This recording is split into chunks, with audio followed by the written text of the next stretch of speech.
السلام علیکم ناظرین، میں ہوں ساجد زہیب اور آپ دیکھ رہے ہیں RH نیٹ ورک۔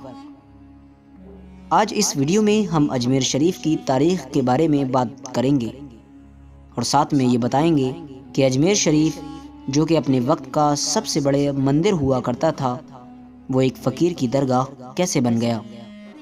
اجمیر میں اس وقت ایک مندر ہوا کرتا تھا جو اجمیر کا سب سے بڑا مندر تھا، اور وہ مندر صرف راجاؤں اور رانیوں کی عبادت کے لیے خاص ہوا کرتا تھا۔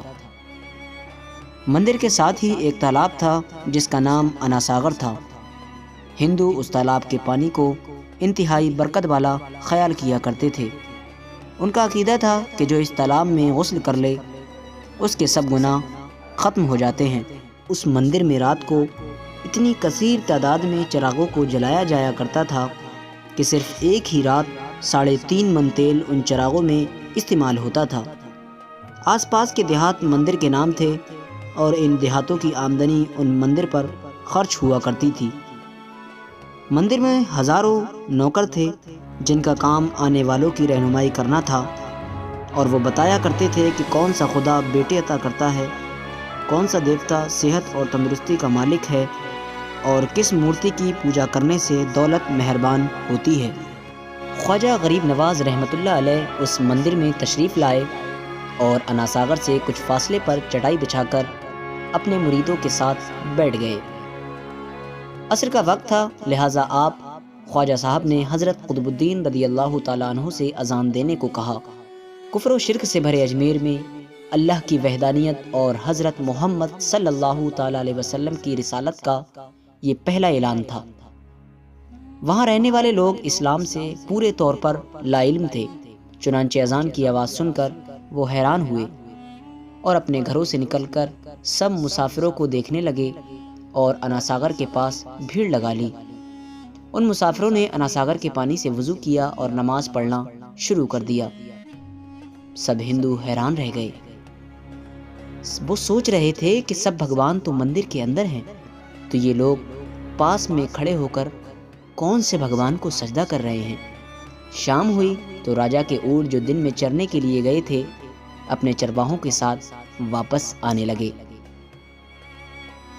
اتفاق کی بات تھی کہ جہاں حضرت خواجہ صاحب بیٹھے ہوئے تھے وہ جگہ راجا کے اونٹوں کے بیٹھنے کی جگہ تھی۔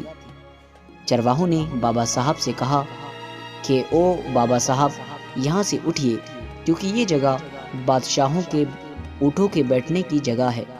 خواجہ صاحب نے فرمایا، اتنا میدان خالی پڑا ہے، اونٹ تو کہیں بھی بیٹھ جائیں گے، کیوں بے وجہ مسافروں کو تنگ کرتے ہو۔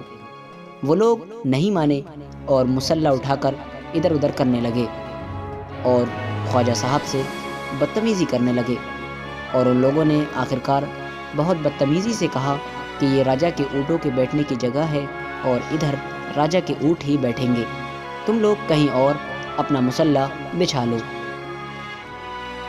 آخرکار آپ خواجہ صاحب نے اٹھتے ہوئے حضرت قطب الدین سے فرمایا، اٹھو قطب الدین، یہ کہہ رہے ہیں کہ یہ اونٹوں کے بیٹھنے کی جگہ ہے، تو چلو میں کہتا ہوں اب یہاں صرف اونٹ ہی بیٹھیں گے۔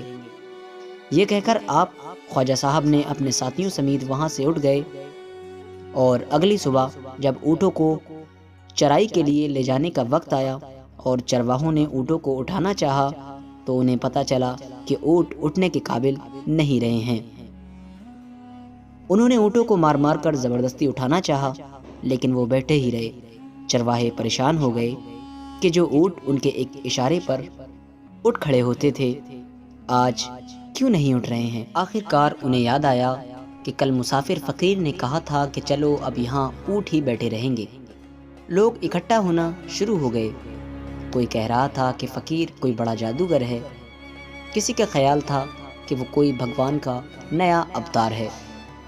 بات راجہ پرتھوی راج چوہان تک جا پہنچی کہ ایک مسافر نے راجہ کے اونٹوں پر جادو کر دیا ہے۔ راجہ نے حضرت خواجہ معین الدین چشتی کو پیغام بھیجا کہ تم کیسے فقیر ہو جو بے زبانوں کو باندھ رکھا ہے، یہ بیچارے بھوک اور پیاس سے مر جائیں گے، اس لیے مہربانی کر کے اپنا جادو واپس لے لو۔ خواجہ صاحب نے فرمایا، ہم مسلمان ہیں اور مسلمان بد دعا نہیں کرتے اور نہ جادو کرتے ہیں، جاؤ اونٹ جس کے حکم سے بیٹھے تھے اسی کے حکم سے کھڑے ہو جائیں گے۔ اب جو جا کر چرواہوں نے اونٹوں کو اٹھایا تو پہلی ہی بار میں اونٹ کھڑے ہو گئے۔ غیر مسلموں کی دلچسپی ان مسافروں میں بڑھنے لگی۔ اب 5 وقت کی اذان ہوتی اور نماز ادا کی جاتی۔ آخر کار راجہ تک یہ بات پہنچ گئی اور اس کو شکایت کی گئی کہ راجہ صاحب، جو فقیر آئے ہوئے ہیں سب کے سب مسلمان ہیں،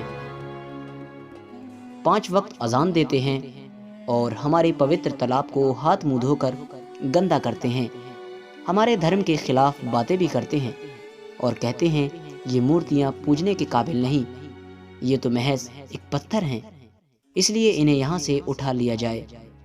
راجہ پرتھوی راج چوہان نے فقیروں کو پیغام بھجوایا کہ تم لوگ گوشت کھاتے ہو، ہمارے دھرم کے خلاف بولتے ہو، اور تو اور ہمارے پاک تالاب کو اپنے ہاتھ منہ دھو کر ناپاک کرتے ہو، جو ہم قطعی برداشت نہیں کر سکتے، اس لیے تمہارے لیے یہ بہتر ہوگا کہ تم یہاں سے چلے جاؤ۔ خواجہ صاحب نے فرمایا، اور بھی تو دنیا آتی ہے، صرف ہمارے ہی پانی لینے سے آخر کار کیا فرق پڑ جائے گا؟ راجہ کہنے لگا، وہ سب ہمارے دھرم اور ہمارے مذہب کے لوگ ہیں اور تم دوسرے دھرم کے ہو، آئندہ تم لوگوں نے تالاب کو ناپاک کیا تو ہم سختی سے پیش آئیں گے۔ خواجہ صاحب نے حضرت قطب الدین رضی اللہ تعالیٰ عنہ سے فرمایا، قطب الدین، شاید یہ لوگ آئندہ ہمارے پانی لینے پر کوئی فساد کھڑا کریں گے، جاؤ ایک مشک پانی لے آؤ۔ حضرت خواجہ قطب الدین بختیار کاکی نے فرمایا، چلیے ہم اپنا پیالہ بھر لیتے ہیں۔ ان لوگوں نے ان کو پیالہ بھرنے سے انکار کر دیا، لیکن پھر بعد میں جا کر وہ لوگ اس شرط پر مان گئے کہ تمہارے جسم پانی سے نہ چھوئے تو ہم یہ پیالہ تم کو بھرنے دیں گے۔ محترم ناظرین، حضرت خواجہ قطب الدین رضی اللہ تعالیٰ عنہ تالاب کی سیڑھیوں پر جا بیٹھے اور اپنے پیالے کو پانی میں ڈبو دیا۔ جب وہ پیالہ بھر گیا تو حضرت خواجہ قطب الدین رحمۃ اللہ علیہ نے وہ پیالہ اوپر کھینچ لیا، لیکن پھر کیا تھا، جب وہ پیالہ پانی سے باہر آیا، انا ساگر کا سارا پانی خشک ہو گیا تھا اور انا ساگر کی تہ میں خشک ریت اڑنے لگی تھی۔ گویا ایسا معلوم ہو رہا تھا کہ سارا انا ساگر اس چھوٹے سے پیالے میں بند ہو گیا ہے۔ انا ساگر کا خشک ہونا تھا کہ پورے اجمیر میں کوہرام مچ گیا، گلیوں محلے میں چیخو پکار اور آہوں کی آوازیں شروع ہو گئیں۔ وہ لوگ رو رہے تھے اور یہ کہہ رہے تھے کہ جو گناہوں کی گٹھریاں ہم لاتے تھے اور انا ساگر میں نہا کر ان گناہوں سے چھٹکارا پا لیا کرتے تھے، اب ہم کیا کریں گے؟ اب ہم گناہوں کا بوجھ کہاں لیے پھریں گے؟ سارے علاقے میں یہ خبر پھیل گئی کہ مسافر فقیر نے جادو کے زور سے انا ساگر کو خشک کر دیا ہے۔ محترم ناظرین، جانتے ہیں آگے کیا ہوا؟ آگے ہوا یہ کہ راجہ پرتھوی راج چوہان ایک نئی موجودہ صورتحال سے بہت پریشان ہوا۔ اس نے اپنے وزیروں کو بلایا، سب سے یہی کہا کہ فقیر یا تو جادوگر ہے یا پھر واقعی کوئی کامل فقیر ہے۔ ساتھ ہی ان کی پریشانی بڑھ گئی کہ اجمیر کی رونق تو انا ساگر کے دم سے تھی، اس کی وجہ سے لوگ دور دور سے اجمیر آتے تھے اور اپنا ایمان تازہ کر کے لوٹ جایا کرتے تھے۔ انا ساگر کے خشک ہو جانے سے ہندو دھرم کو سخت دھکا لگے گا اور یہ بڑی شرمناک بات تھی۔ آخر کار یہ کہا گیا کہ فقیر سے بات کی جائے کہ آخر وہ فقیر چاہتا کیا ہے۔ اگر وہ کوئی ایسی بات چاہتا ہے جو ہم کو تسلیم ہو تو پھر ہم اس کی بات کو مان لیتے ہیں اور اس سے معافی مانگ لیتے ہیں۔ چنانچہ سب مرد، عورتیں اور بچے جا کر فقیر کی منت کرنے لگے کہ لوگوں کو پریشانی سے نجات دلائیں اور ہم سب پہ مہربانی کرو، ہم سب کی جو غلطی ہوئی ہے اسے معاف کر دو، اور ہم اپنے گناہوں کا بوجھ اٹھائے کدھر جائیں گے اور کیسے سکون پائیں گے، کیونکہ ہم لوگ اسی ندی میں اپنے گناہوں کا بوجھ دھو لیا کرتے تھے۔ یہ تہذیب زیادہ آسان تھی، لہٰذا تمام لوگ بابا صاحب رحمۃ اللہ علیہ کے پاس آئے اور بولے، بابا تم بھی وضو کر لیا کرنا، لیکن بھگوان کے واسطے ہمارا انا ساگر ہمیں لوٹا دو۔ حضرت خواجہ غریب نواز رحمۃ اللہ علیہ نے حضرت قطب الدین خواجہ بختیار کاکی سے فرمایا کہ جاؤ اسی پیالے کو واپس تالاب میں ڈالاؤ۔ جیسے ہی وہ پیالہ تالاب میں ڈالا گیا، انا ساگر کے نیچے سارا پانی اچھل کر انا ساگر میں آ گیا۔ اس پانی نے کئی دلوں کو دھو ڈالا۔ ہندو قوم کی اپنی تاریخی کتابوں میں بھی ہندو مورخین اس بات کو تسلیم کرتے ہیں کہ اس شام 32,000 غیر مسلموں نے کلمہ پڑھ کر اسلام میں اپنی دستک دی، یعنی 32,000 لوگ اس دن مسلمان ہوئے۔ ان غیر مسلموں کے مسلمان ہو جانے سے ہندو پنڈتوں اور عام ہندوؤں پر بھی غصے کا طوفان کھڑا ہو گیا، اور وہ سوچ میں پڑ گئے کہ فقیر اگر کچھ دن اور رہا تو دیوی دیوتاؤں کا نام لینے والا کوئی نہیں رہے گا۔ لہٰذا لوگوں نے راجا کو مجبور کیا کہ جلد کچھ کیا جائے۔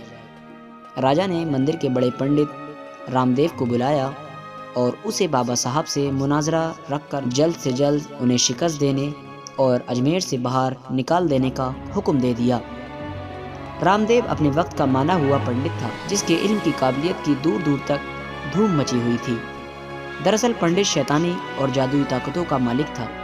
اس نے راجا پرتھوی کو یہ یقین دلایا کہ جلد ہی راجا کوئی اچھی خبر سنے گا۔ رام دیو بابا خواجہ صاحب رحمۃ اللہ علیہ کے پاس آیا اور الٹے سیدھے سوالات کرنا شروع کر دیے۔ حضرت خواجہ نے فرمایا، خاموشی ضروری ہے۔ اسی لیے حضرت خواجہ رحمۃ اللہ علیہ نے خاموشی اختیار کی۔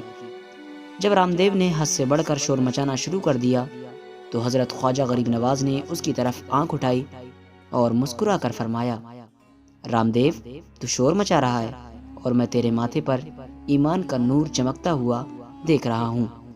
بس اتنا کہنا تھا، نہ جانے کیا کرشمہ ہوا۔ دیکھتے ہی دیکھتے بابا رام دیو قدموں پر گرا اور روتے ہوئے بولا، بابا صاحب، جس دھرم کے تم ہو اس دھرم میں مجھے بھی شامل کر لو۔ سب لوگ جو مناظرہ دیکھنے آئے تھے سب حیران ہوئے، اور بابا رام دیو جو بابا کو شکست دینے آیا تھا خود ہی مسلمان ہو گیا۔